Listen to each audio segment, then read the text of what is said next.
Huwag nating kalimutan ang makasaysayang talumpati noong Agosto 2024 ni Risa Ontiveros.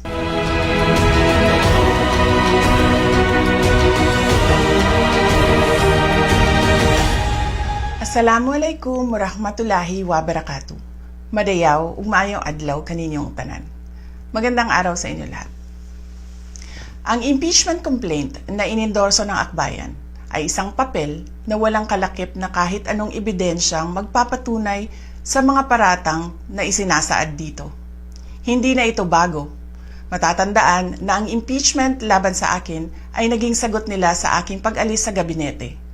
Isang hakbang na isinagawa dahil hindi na maipaliwanag ng Pangulo ang patuloy na pagkalugmok ng bayan sa kahirapan, dulot ng kanyang kapabayaan at bisyo.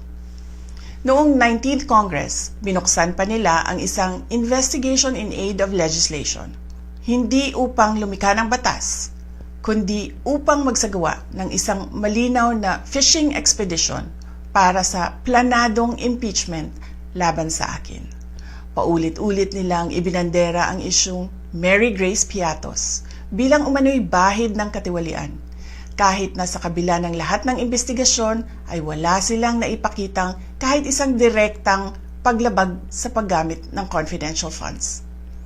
Sumunod na dito ang bentahan ng mga pirma para sa impeachment at ang mga tinaguriang for later release projects na ipinangako umano sa ilang miyembro ng Kamara upang itulang ang impeachment laban sa akin. Mga pangyayaring mismong inamin na ng ilang mambabatas sa kanilang mga naging pahayag. Mga kababayan, walang kredibilidad ang akbayan upang mag-endorso o magsumite ng impeachment complaint. Ilang ulit ng hayagang ipinahayag ng kanilang pinuno ang kanyang intensyong tumakbo sa pagkapangulo. Isang malinaw na indikasyon ng pampulitikang motibo sa likod ng kanilang mga hakbang.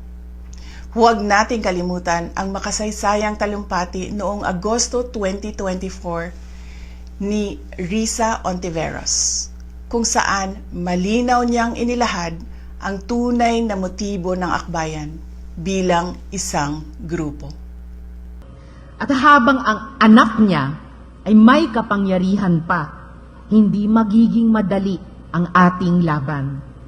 While VP Sara is in power, the threat of a full-blown Duterte comeback is still a very real and present danger. For one, they are supported by one major superpower, China. Kaya malinaw na lahat ng ito ay isang uri ng harassment at pang-aabuso sa proseso ng impeachment ng grupong akbayan. Hindi malinaw kung ano ang ipinaglalaban nila para sa kaayusan ng bayan.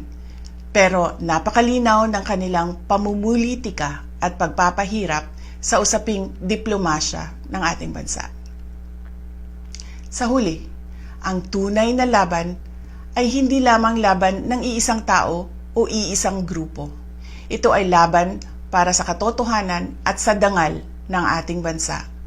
Naway magsilbi itong paalala sa ating lahat na ang kapangyarihan ng impeachment ay hindi dapat ginagawang sandata ng politika, kundi isang banal na proseso para sa hustisya at pananagutan.